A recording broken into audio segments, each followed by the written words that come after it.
Welcome to another episode of the Entrepreneurs Podcast, the place that we hear real entrepreneurs and business owners bear it all. I am your host again, Randolph Love III, and I'm so happy that we're starting doing more of these one-on-one interviews with people. I know a lot of people have been very entertained by our showing the insides of these workshops and what the conversations are, but a lot of times you need to have that one-on-one time and have that conversation with these experts, professionals, and people who are practicing at being perfect. And I have somebody like that on my podcast right now. Hey, please tell people, who are you and what do you do? You got it. I am Christopher C. Papin. I go by Chris. There's two Chris's in the office. So oftentimes I get the affectionate, the athletic, hey, Papin, what's going on here? Attorney, CPA, carry an insurance license. We position ourselves, our client base, and all of our conversations are talking to small businesses, small business owners, and folks that are adjacent to those industries. Helping people build wealth, helping people navigate, kind of just the real life stuff that there's not really anybody else to talk to. As a business owner, sometimes it's lonely at the top, right? Mm-hmm. Attorney, CPA, like you're like the super referrer. Like, you know how somebody that I imagine anybody that you refer, those people go to immediately. I also imagine that when people come to you and ask you for your opinion, they usually don't research it. They're like, all right, Chris Papin said it must be true. Yeah, it does go both ways. The thing that's always interesting on a referral is I think it especially is true in today's world. You need those validators, like a website, like a domain. If I had cpapin@gmail.com, I bet it would carry a different weight than we've got a law firm at Papin CPA, at Papin Law. So those little validators going along with credentials or things like that, I think are just as important, even though people probably would not verbalize them. Exactly. And even if they don't realize that it's important, because what you just named out is the difference between having that at Gmail or at something that's custom. And once again, that's one of those things to where you don't realize it until you talk to somebody such as yourself that says, hey, you might not have realized this, but you look at your nose all day. And when I tell people that, they're like, what do you mean? I say, look at your field of view. Do you see your nose? No. All right. Now look down. Yes. All right. So you realize your nose is in your field of view this whole time. Your brain just blocks it out because it doesn't realize it's important, or it doesn't think it's important as far as seeing. It sounds like working with you isn't just one thing for what you need. It sounds like you look at what's currently going on in their business and then you point out things like that. That's a great way to set it up. Easy for me to say, like a new business owner, maybe a new insurance agent. They're coming to you saying, I need an LLC, I need some guidance on tax and accounting work. How should I be? We know the questions they're going to ask in 18 months. We know the questions they're going to ask in 36 months. We know the question that they're going to ask when their lease is renewing. But to your point, I'm focused right here, not right here, right here. It's subtle. For those that are listening, I'm pointing at my nose and pointing just slightly in front of it. It's important, though. In proximity matters and all of that stuff. No different than some of the best athletes out there. You can make all the free throws in practice, but if they don't go down in the fourth quarter, they make fun of you on SportsCenter. Oh, yeah. Absolutely. You're only as good as what you most recently did. Is there nothing that you know now that you wish you knew when you first started doing what you're doing? Probably two things. The first one is easy. When I was younger, I had a tendency to want to know the answer or be the guy that had the answer. And sometimes being able to say, I don't know, is actually just as powerful as having the answer. So I wish I'd have learned that a little sooner. I had some mentors coach me into that early, but it was still something I kind of carried with me. And then the second is I was very objective oriented is the way I'm going to say it. As a former athlete, I played soccer all my life. I coach soccer now. So, you got 50 some odd years of experience being in that. So it was about winning the game or advancing to the next stage of the tournament. And with a lot of businesses, it's not about win or loss. Sometimes it is, but oftentimes it's about just iterations of being a better version of yourself. And I equate it to practice more so than the game itself. And I think you started here. Someone who's practicing to be perfect. That's the goal, fully recognizing we're never going to be perfect. But every day you got to iterate, you've got to change, you've got to be adaptable to whatever's coming at you so that you are progressing. Because if you're not, people are flying by you, especially in today's technology land. Oh, yeah. Absolutely. And that's one of the things that I share with people, because with the line of work that I'm in, a lot of time, and especially with the duality of my personalities, I encounter a lot of people who are just coming into the business. And I'm also in masterminds, those type of masterminds that cost $20,000 plus annually, of people who've been in the industry for 10, 20, 30, 40 plus years. And then I'm able to collapse that time. Of course, me establishing myself in my industry and being able to pay that money, but also bring people in. And one of the first things that I teach them is that most affluent people, not necessarily counting the people that inherited it, but the people who earned their money, most of them know when you don't know an answer. And most of them are not going to correct you when you say something that's not true. They're going to ask you questions, understanding that it's impossible for anybody to know anything. But when you start trying to answer a question that you don't know and are unable to say that you don't know, it sends a red flag to the front of their brain and the back of their brain to not do business with you. So, I agree with what you're saying. The ability to say, I don't know, you need to learn sooner than later. No matter who you're working with, but especially if you're working with an affluent person who earned their money and can read body language. Yeah. In the way you've said that, like there is something inside of folks that have earned because they've been down that path before. And you're absolutely correct about kind of a BS meter, if you will, to put it in different terms. But well, I don't know. Let me pose this as a question to you rather than a statement, because I'd be curious. In working with the folks in your mastermind groups, when they sense that, you've already kind of talked about the red flags, but what is the feedback that they give to you of how they behave when they sense those things? So myself and them as well, we've learned not to give unsolicited advice. So typically in those scenarios, when we sense that, our inner good person wants to give them the right answer and or correct them, right? For whatever, because we know it's about failing forward for whatever engagement that they're going to have in the future. Like, I'm not going to do business with you, but I wouldn't mind sharing with you what triggered me, right?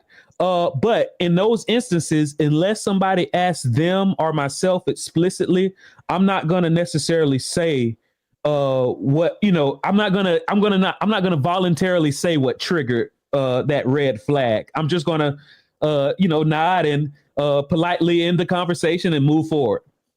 And I think this sets up what I was hoping to get at. I'm grateful you answered it the way I hoped you might, but client feedback, customer feedback, being able to ask, am I on the right path? Do you have concerns? And being vulnerable to the actual legitimate feedback they give you is really, really powerful, because I think that can create a very good bond with folks. Did I hear you correctly? What I heard you say was most people have been taught manners and don't immediately come in hot and say, hey, guess what? You're wrong. Mm-hmm. They will just kind of catalog that and move on. Something that simple is powerful. Mm-hmm. Oh, absolutely. And that is a mistake that a lot of upstarts make. A lot of them, the reason why they're successful is they're going against the grain and not necessarily listen to traditional advice. And when I say actually asking the right people for their opinion instead of just dealing with the unsolicited people. Are there no other common mistakes that you found working with the business owners that you work with? Other common mistakes besides not asking the right people for advice? There's an interesting paradigm with this statement. Everybody wants to do it differently. And to some extent, those that are the most successful do. But the fundamentals, if you're an insurance agent, it's still insurance. How you approach your customers or how you handhold or how you meet the different sales objectives might be different than the folks you're familiar with. But they don't reinvent something so different that it's not really within a templated platform. So it's always interesting kind of watching those personalities that I'm going to take the world by storm. I'm going to be the next Mark Cuban. Maybe, but last time I checked, there's only one of those guys. And statistically, you can't be him too. It just doesn't work like that. So you've got to balance both sides of that. And I think people that have that perspective usually do the best. Young, old, anywhere in between. I think there's just this common mistake of I can do it better than the other guy because, and sometimes maybe you should have done it like them. You should have just answered the phone one extra time. Everything else in the recipe was right except for one thing. That doesn't mean you got to blow up the whole recipe. Simple, but pretty easy to do. Oh, yeah. Pretty easy to do when you have the right supporting staff. So there's something that I like words, right? I'm very into words. And it's my granddaddy, when I was growing up, he told me the difference that you got an idiot and then you got an imbecile. An idiot, according to the dictionary, they have the mental capacity up to the age of 0 to 3, and an imbecile has the mental capacity up to the age of 3 to 7, right? And then when you look up the word idiot and imbecile in today's Webster dictionary, they just simply say stupid, right? So as I'm thinking about this, I say, well, I wonder what the origin of the word idiot is, right? So I looked up the origin of the word idiot, and the origin is a private person. Now, really, their definition was a comparison between a public citizen, like somebody in the Senate, and this is Greek, so like the Roman, and then the private people, which the government, I don't know if too much has changed, but they consider the masses idiots, right? So they called them idiots, but it just as private persons, but it just graduated to the word stupid, right? And then I said, well, hold up. So if the origin of the word idiot is a private person, I wonder what the origin of the word imbecile is, because my granddaddy always told me this was progression. I looked up the word imbecile, and the origin definition of the word imbecile is a person without supporting staff. So, and what they're saying is a staff as in a stick, right? But a actual staff of employees, you utilize them to make things work. And even if you're talking about a stick, you can use a stick to hit something. You can use a stick to support yourself. You can use a stick to reach something high. And what I've concluded was you're an idiot or an imbecile if you're a private person without supporting staff. And I'm not even insulting you. I'm just telling you what the original definition of the word. So I said all that to say this. How does a business owner, and how should they correlate the legal, the financial, the insurance? Is there no perfect way of bringing all these things together? I think your analogy rings true. And we're going to thank your grandfather for this one, because I owe him one on this deal because he's setting this up. you need folks to help you translate. No different than you just did. Because take legal terms of art in my industry, in estate planning, health, education, maintenance, and support.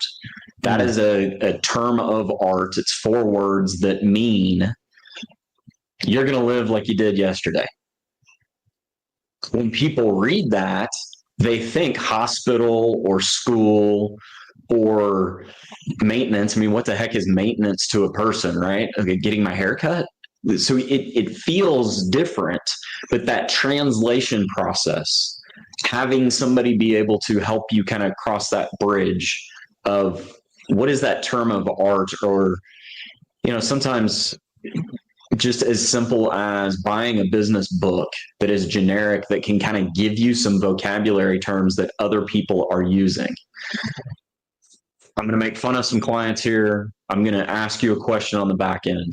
Yes, sir. But a lot of clients call and say, hey, last year my revenue was $1 million and I feel like I paid too much in tax.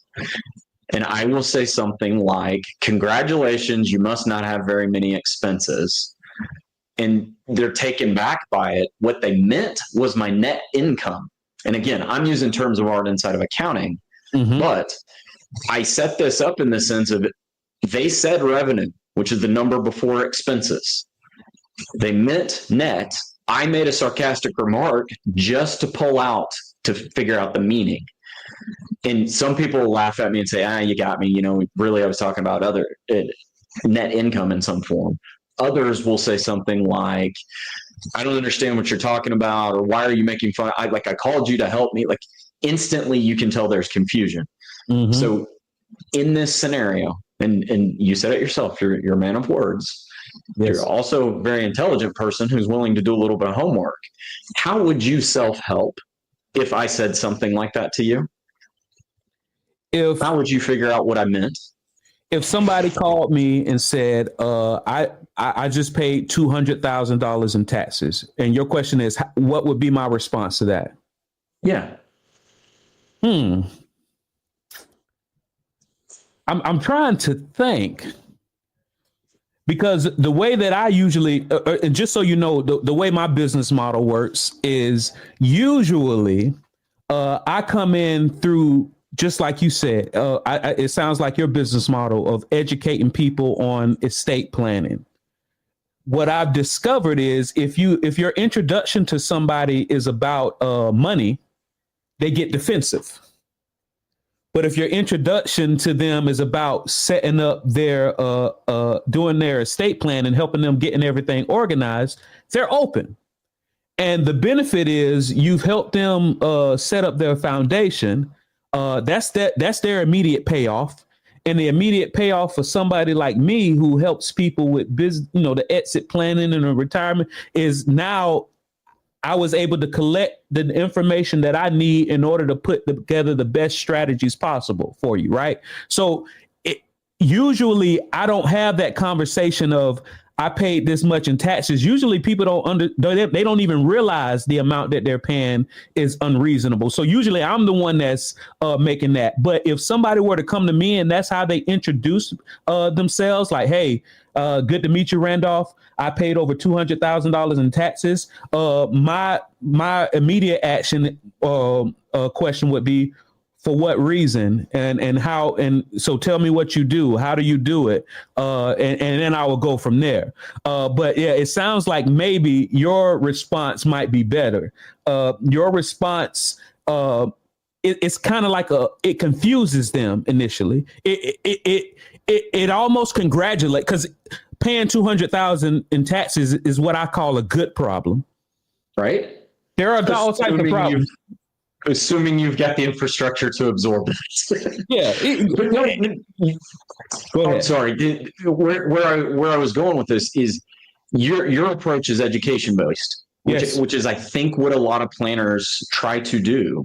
Obviously, I'm playing a little bit of a game because I'm trying to extract data from the nonverbal, from the behavioral, which you heard me say, like, hey, okay, congratulations. Most people don't get that answer. But yeah, I'm not doing anything fundamentally different than you are. I'm just doing it with a different tact. And I am blunt sometimes when I need to be. Obviously, money and emotion are attached at the hip. They are the same thing. And if you think otherwise, you're nuts. But you can go through these processes. And usually I get folks that are voicing the pain point. And the reason I kind of set it up this way is you alluded to that. Most that are in a scenario that have that kind of payment to make probably don't even know that they paid it. It's just part of the process. Where people get frustrated is, I didn't withhold enough. I didn't plan for it. Oh my gosh, there's this surprise. So sometimes just the timing of writing the check is the difference between success and failure. It's not that we impacted tax. It's that we built it into the cash flow plan, which all assumes a bigger infrastructure. But we've both led the audience through a little bit of a journey here. I'm just generic rhetorical question to the audience, and then we can kind of transition wherever you want to go here. But if somebody came to you and said, you've got a surprise tax bill, what's that threshold that would make you uncomfortable? Do you actually know that answer? Because if you don't, you probably need to spend some time diving in and understanding what's there. Because I ask my clients that, and some of them will be like, oh my gosh, if I have to write a check at all, I'm going to freak out. I don't want to explain to my wife why we had to write a check in April. Why? You don't want to overpay, do you? Would really getting a big giant, like I can control through our tax planning how much of a refund or how much of a payment you get. Wait, you can? That's the aha moment we're looking for. So again, back to the audience, what's that number for you? It's a tough question to ask of folks, but where's that pain threshold? Oh, yeah. And that actually brings me to my next question for you, because you said something that's very, very important. You said planning. Is there no way for a business owner to future-proof their tax and legal strategy? And in other words, plan accordingly to where they're not calling somebody like me to say, I just got a surprise 200 grand. Nah, because they work with Papin, Christopher Papin, Chris Papin, it didn't even arise. Is there no way to future proof? There absolutely is, with the caveat of my crystal ball is broken. I cannot predict the future any better than anybody else. So you do it based off of trends. You do it based off of educated guesses. You set a template in place based on a set of assumptions. And most business owners that I work with, sophisticated or not, know their industry well enough to know that there's a bump in the road. Or, I think of a painter I worked with years ago, and he always advertised when he was busiest, and he never got through his head. He needs to advertise right before he's slow. So his chief complaint was, I advertise, I get all these phone calls, but by the time I call somebody back, they've already hired somebody else. And it's just a subtle shift, but that's that forward looking. He just needed somebody to sit next to him and say, hey, advertise at the end of the summer, not in the middle of the summer. That's when you'll start to get the calls. And as you're kind of going into your colder, slower seasons, you can queue up the indoor painting jobs instead of the outdoor painting jobs. But it's no different for financial planning or anything else. Are the assumptions good?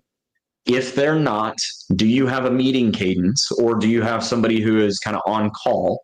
A lot of our clients, we don't necessarily meet every month, but we have standing orders. If one side or the other suspects something is out of bounds, we should be able to meet within 30 days to be able to adapt to it. Somebody gets sick, somebody gets fired. I don't know, God forbid, COVID happens again. All of that stuff. If your business is shut down for 4 months, guess what? Your financial projections are jacked.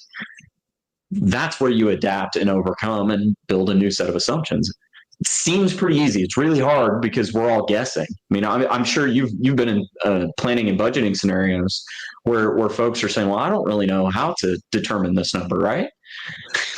Oh yeah, because all truth to parallel is something that's a common trend in my life, And of course, IQ tests, the higher your IQ is your ability to recognize patterns, which that should let you know that everything is the same in a manner of speaking. I know I heard this story once that there were two young fish just floating in the water, and this old fish just came swimming along, and the old fish looked at the young fish and he says, "How you doing, fellas? The water's fine today, isn't it?" And then he just kept right on swimming. And the two young fish looked at each other and they said, "What the hell is water?" Right? They've been in water their entire lives, but they had no idea they were in water until the seasoned advisor informed them that they were in water. And now that they just learned that they're in water, they can act accordingly. I think a lot of people in our industry don't realize that you have traditionalists and then you have multi-disciplinary practitioners. Is there no difference between working with a traditional CPA or attorney versus working with somebody that's multidisciplinary, other than letting people know that, metaphorically speaking, they're in water and to move accordingly? Yeah, the way I like to phrase it to my clients is there are tax preparation places, compliance-based shops, and those are more of your traditional type models. And then you've got more progressive firms that are trying to be forward-looking and trying to help clients anticipate what's coming at them. I'm going to at least try to describe what water is to my clients. Whether or not they figure it out or not is on their clients. But to call like an H&R Block, for example, and expect a forward-looking service when really they're just in, I say they're just, they have some other forward-looking services too to do them justice. But typically it's, hey, I'm filing my return. And a lot of people look at it as that. A lot of legal compliance, insurance audits. If you got workers' comp or something like that, everybody gets all bent out of shape. Oh my gosh, I got to jump through all these hoops just so I can pay a bigger premium. No, not really. It's going through those paces that actually help hold your premium down. It's the people that create all of the risk and don't tell the insurance company about it. And then the insurance company is defending that lawsuit. That's when your insurance goes up. That's the stuff you should be frustrated with. But I don't think folks see it like that because it's a tick box. It's not a revenue generator. It's something else I got to do that I don't know anything about or care. So I think finding that balance, because I don't want my clients to be tax experts. I don't need them to be. They're already an expert in their industry, but they do need to know, here's how our return works. Here's why we need to do the planning that we're doing. And here's why you call me in July of 2025 to do tax planning, not January of 2026, because I don't have a time machine either. My crystal ball and my time machine are broken, brother. I don't know what to do here. But it's hard. It's hard in that instance because people don't always have the perspective of what tools do you need when you're going down these different paths. And oftentimes, just candidly, one of the first questions we ask people are, what are your goals and objectives?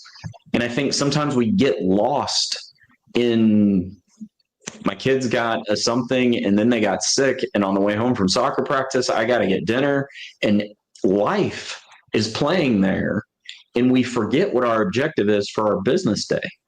When in fact, a lot of the folks that I bet you talk to in the mastermind groups are getting closer and closer and closer to an exit plan that they've envisioned for a long time, but never verbalized and never took steps to build. They knew they wanted it. But what did you do on a Tuesday in 2015 to build to that exit on a Thursday in 2025? That's a fair question to ask of folks. And I don't think they know how. And that's where strategic partners along the way, guys like you and I, can help develop that thought process out, or at least give people some action items so that they can empower themselves to achieve whatever that objective is. Oh, yeah. Napoleon Hill calls it drift. If you aim at nothing, you hit it every time. Right. Yep. And a lot of drifters, as Napoleon Hill described it, aren't typically business owners, but there is a level of drifting where you are a business owner and then you revert back to that drift mentality. And yes, you don't realize that you're drifting. You don't realize that you're in water until somebody explains it to you. So, is it a good idea or is it not a good idea to bring all this in one house? Right? Should you have your accounting, your legal, and your insurance advice all under one roof? I would argue from a small business's standpoint, it's powerful to have folks like this because it's one meeting rather than trying to get the attorneys who's busy schedule to figure out what the CPA, what their busy schedule is and jump through all of those hoops. Obviously that's advocating for me and folks like me. Yeah, you're not biased at all. but here's the catch. I've been just the attorney or I've been just the CPA for folks. And in some instances, and I'm going to pick on both professions equally. I usually like to rip on attorneys because everybody does. But attorneys will do the planning and then hand it off and tell the CPA, this is how you should report it with no perspective whatsoever at all about what goes on a tax return. Or a CPA will frame out the numbers and hand it off to an attorney and say, here's how the profit share plan would work with no perspective whatsoever at all about the risks that they're creating, the potential liabilities they're creating because we didn't address all of the issues. So this is where bringing both disciplines and bringing folks together so that the client can first understand and then prioritize what they're willing to accept and not. I have certain clients who are willing to accept certain risks. Litigation is not one of them for most. I have certain attorneys who are litigators and they'll say, oh, we'll get it dismissed at lawsuit. But if the client is never willing to get sued, why are we even having the conversation about the lawsuit? So those are the things where I can see a lot of power in bringing these disciplines together, having kind of a consolidated thought process. And so everybody's clear, I am not the expert at everything. The way I pitch myself as an attorney is I'm a paper pusher. I'm a planner. The minute you go to the courthouse, we are hiring specialty counsel. I'll translate what they just said to you.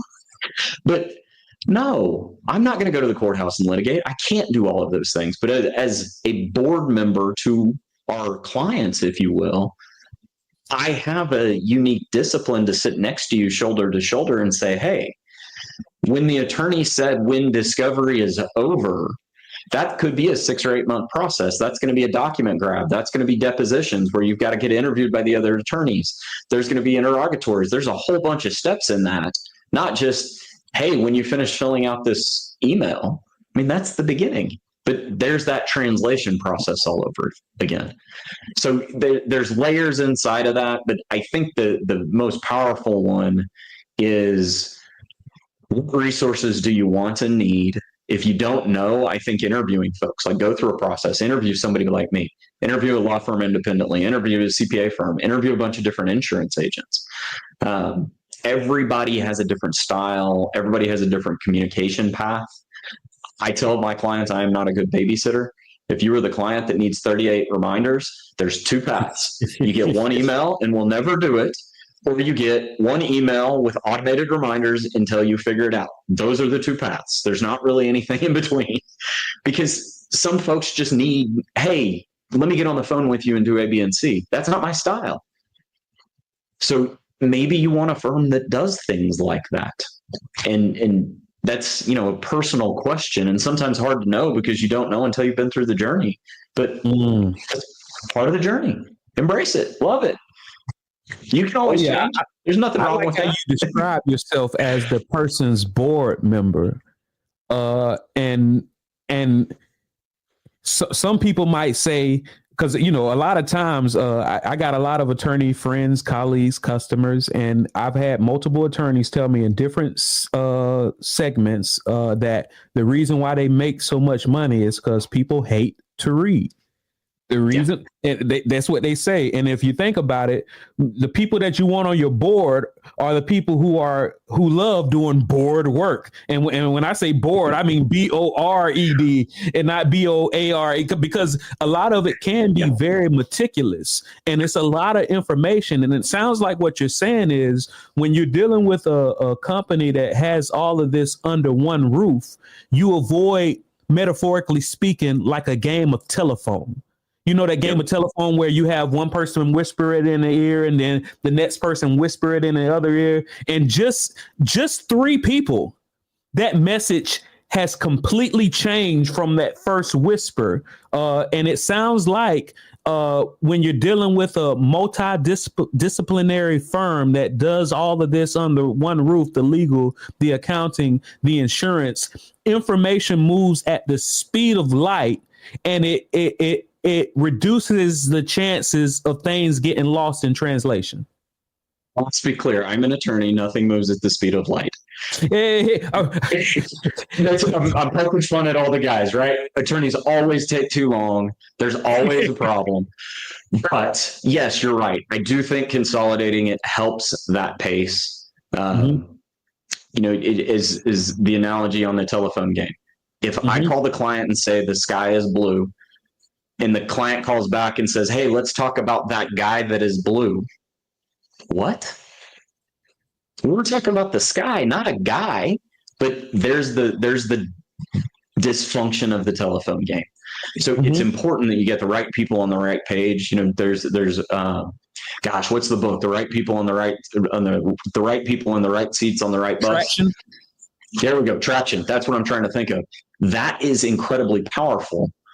You don't need somebody to do a deep dive on a document that is an inconsequential document. Like, I don't need to review everybody's clickbait terms of service wrappers. Who cares? You're either using your email service or you're not. And to put this in a light that I think will hit the listeners correctly is we get the question all the time about, hey, this lease is due by Friday. Can you read it and tell me it's good? And my typical response, you guys have figured out there's a little sarcasm in Papin's world, is how about I don't read it, you sign it and assume it's good. And everybody's like, what the heck are you talking about? We need you to read this. What if there's something hidden in there that's wrong? And I was like, that is not what you requested of me. You didn't tell me to read it and point out the issues. You told me to read it and say it's good. I am not willing to take on the risk. I will read it, but I don't know what the result will be. And subtle but important. And the client doesn't even know they're doing it. They're just wanting to get it done by Friday. And you said in the beginning, people don't like to read. What if the document's jacked? It's not getting done by Friday. There's going to be revisions back and forth. And therein lies my joke about attorneys taking too long. So what do you actually worry about in there? I've got a lot of clients that I've worked with a lot of years. They don't need me to read the whole document. They'll read it and say, we want you to focus on Articles 7, 9, and 14. Can you narrow your scope to that? Because we got to get it done by Friday. So a difference between an informed consumer asking their partner to do something as opposed to somebody that's like never done a lease before. Well, if you've never done a lease before, why are we signing it by Friday? That's a bad recipe straight out of the gate. Absolutely. You're setting up an unnecessary sense of urgency. And when it comes to, there's a reason why marketers set up sense of urgency. You want somebody to make a decision instantly, but so they don't have time to think about it. And, you know, sometimes it's a good thing and sometimes it's a bad thing, but especially when you're dealing with long-term lease, a lot of times with business owners, it's at least 5 years. A lot of times you want to make sure you sign the right thing. And so that actually leads me to my next question. How should business owners think about advice versus compliance services? Is there a difference? And if so, how should they think about these things? So I like to think about these like layers on a sandwich. So you've got your bread, and that's kind of the compliance-based stuff. Every sandwich is more or less made of some sort of bread or wrapper or whatever it is. And let's just pick a typical sub sandwich type deal. What's in the middle matters. And that's where it's going to change industry, client, personal preference. Are we using ham? Are we using spiced ham? Are we using capicola? The vocab may change. The countries may change, but end of the day, it's still a pork-based product. So when you think through this lens, the compliance pieces are kind of the white bread components of it, or the wheat bread components of it, or the rye bread components of it, however you want that to land. Almost everybody understands what bread is. Everybody understands what ham is. I couldn't do it, but what is the Arabic equivalent of ham? No idea, but Yeah. perhaps that's not permitted based on different dietary restrictions, right? Religious That beliefs. matters. That matters. And that's the stuff in the middle, and that's where the planning kicks in. So what a lot of business owners are familiar with are Subway. You go to Subway, you pick from the menu choices, and you go. So they think, okay, well, my business has got to fit into a Subway model for compliance, and it doesn't. It can fit whatever model you want it to be. I would strongly encourage that you don't create your own custom because it's the most expensive. You do want to use some of those templated formats that are out there. You could create your own accounting system if you want to. You could create your own accounting vocabulary. It's going to have to get translated back to generally accepted accounting principles, GAAP, or tax on a return. So maybe just start with the generally accepted principles. So therein lies kind of that, okay, now we got the ham figured out. It can be your flavor. What about the lettuce? What about the dressings? What about the other else? These are your other components that you can kind of layer in there. So businesses that are growing, businesses that might sell, businesses that are in highly regulated industries, a lot of professional services carry a license over the top. They need those compliance-based things. They are the platform for planning. Sometimes like a software company. And one of the things that AI is struggling with right now is AI is parroting back a lot of good information to folks, and it gives us information faster. What if it is giving out copyrighted information? What if it is giving theories that are written in books that's actually someone else's idea? Who has exposure there? And you can start to see that's a different dressing on your sandwich. You probably need copyright attorneys, whereas a guy like me that's a generalist is going to say, I don't know. I don't know how that recipe comes together. So you've got to focus on who you are, kind of what are your core disciplines of your business, and then what are the risks that are out there. I would argue the licensed professions have it easier because their licensing board has told them what they can and cannot do. The software company, for example, sometimes they don't know they've violated the law until the Department of Justice tells them that they have committed an antitrust act and are subject to penalties. All they tried to do was build something that consumers wanted and everybody adopted. Whether that's fair or not, it's a whole different conversation, but that's just the life cycle of different types of companies. And I think you got to know where you are. I would argue, especially in today's world, the future is changing so fast. It would be hard not to have a strategic partner next to you that's paying attention to those changes. Because a guy like you or let's pick on me on this one. I already picked on you today, but a guy like me, I've been in calls all day long. I barely know what happened in the press just because there's a ticker tape. There could be a fire down the street from me. I don't know. I'm a business owner too, and that's the blind spots that you're going to want your other advisors kind of feeding info to you to help you navigate whatever that compliance or planning-based hurdle might be. Oh yeah, as above, so below, and you got the extremities. The brain is nothing without the eyes, without the fingers, without the sense of smell, the sense of taste, the sense of touch. You need these different senses, just like you need these different advisors, and all these senses are housed in one body. So why not have these different advisors housed under one roof? And that's very good, because I like how you described it. Because I'm not gonna. We all know bread has never been undervalued, right? There are whole dietary plans to help people stop eating bread, right? But the analogy that you used, the white wheat, the wheat, the Italian urban cheese, that's the industry, but what's in the middle matters, is what I heard you say. You got to hold that industry inside that bread, and how big of a bite do you want to take on this sandwich? How much of a risk are you willing to take? Do you want to take a big bite, right? Do you want to only have a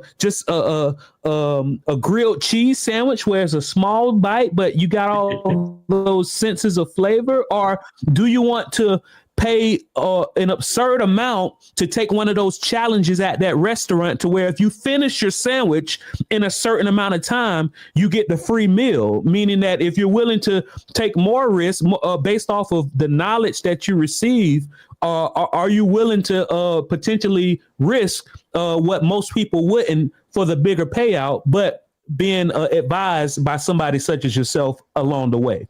Like, what are these condiments? What are these filling? What condiments should I add? I like that analogy, Chris. Thank you. Every now and then they hit home, but that one's been one that's carried through. And I also think, like, when you think through risk and for business owners, a lot of this boils down to numbers. You know, if you are a family man or woman and your spouse is dependent on your income, you're going to behave differently than if you have generational wealth. And so what if you burn $100,000 in Las Vegas today? Those are different decision points, and that's completely okay. You just got to know the facts you're working with. What are our ingredients? What's in front of us? And we'll figure out our sandwich. Oh, yeah. People like to say knowledge is power. That isn't true. Applied knowledge is power. I can tell you anything. Chris can tell you anything. But if you don't apply the knowledge, it means nothing. Is there no question that I didn't ask that I should have asked? Probably you've done a really good job with all the questions, but let me throw another one out there. Just one of these rhetorical questions, and maybe you can answer and I'll give an answer and somewhere in there, and hopefully the audience will come up with something as well. But when you think through business, do you show up every day with your goal in mind?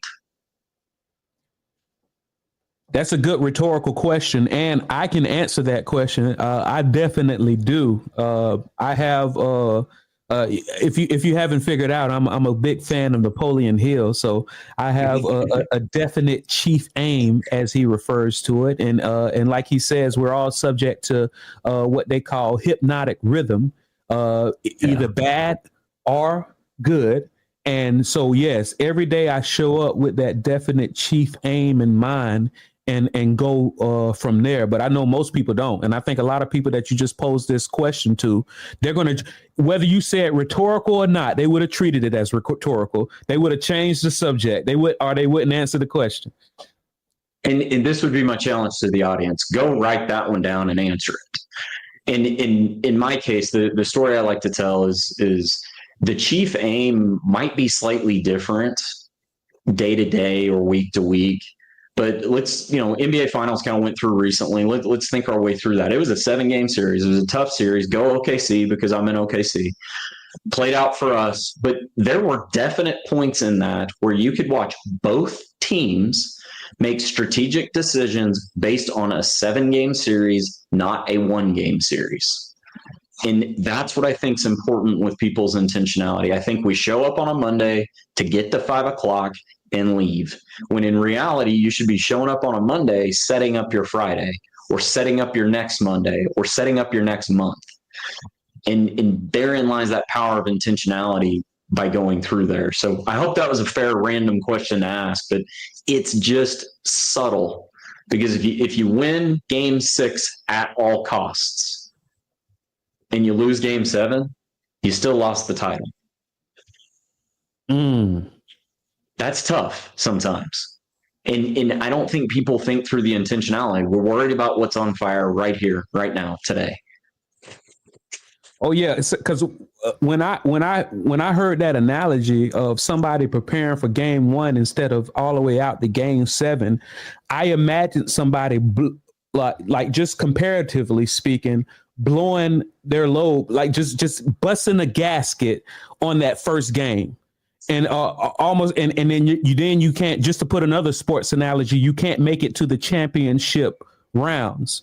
I heard this one saying, only a mediocre man can perform at their best 100% of the time. And what that meant was, what the person was trying to say was, you're going to fail. Things are going to happen. However, don't think because you because you failed and then you learned to pace yourself, and you're looking online and see other people seemingly skipping the compliances, seemingly skipping the advised ways to do things, and seemingly getting away with it. However, and it might even seem like every day is perfect for them, but once again, only a mediocre man performs at his best 100% of the time. Once you fail, and then once you realize you need supporting staff, and once you bring on somebody like Chris Papin, I think that's when you say, all right, this isn't just one game series. This is a 7-game series. I know that maybe the advice that Chris told me isn't the advice that I preferred to hear, but I understand that he knows what water is, and he's thinking about game 7. And this is my first time in the finals, and maybe I should listen to him. Yeah. Yeah. It's funny as you illustrate that. I think about YouTube, TikTok, Instagram videos. Hey, you want to pay 0 in taxes? Everybody wants to pay 0 in taxes. How you do it matters. Do you have something left over in the end? Do you wealth build with your decisions? Or do you just spend money? Because if you make $1 million and you spend $1 million, you owe 0 in tax. But you don't have any money. Your choice. My sarcastic answer on clients all the time is just give it to me. I'll pay the tax for you. Let me know how much you want to pay us in fees. Nobody's taken me up on that deal before because I think they know my sarcasm by that point. Hey, man, you're a good man, Chris. Hey, thank you so much for the conversation. Please, once again, tell people who you are, what you do, and how they can get in touch. Yeah, Chris Papin, Papin CPA, Papin Law. The easiest way is probably LinkedIn. Look for my name, last name, Papin. Certainly my firm websites, all kinds of good stuff. We're always looking to reach out to small businesses, business owners, and folks that like to have these kinds of conversations. Really appreciate you having me on. Man, thank you so much for coming, and please feel free to get back on my agenda at any time, man. I really enjoyed this conversation, and I like your approach of how you help people, definitely understanding that everyone should have a supporting staff, and it's okay to be a private person to the general public, but you need some people that you know, like, and trust to where you're not so private. You need to be open, because if nobody knows what you're dealing with, nobody can help you. This has been another episode of the Entrepreneurs Podcast, a place to hear real entrepreneurs and business owners bear it all. I am your host, Randolph Love III. I'm so happy to be getting back to doing more of these one-on-one interviews so I can talk more with people like Chris Papin. And so keep it locked. We're going to keep doing it. Once again, the Entrepreneurs Podcast. See you on the next one.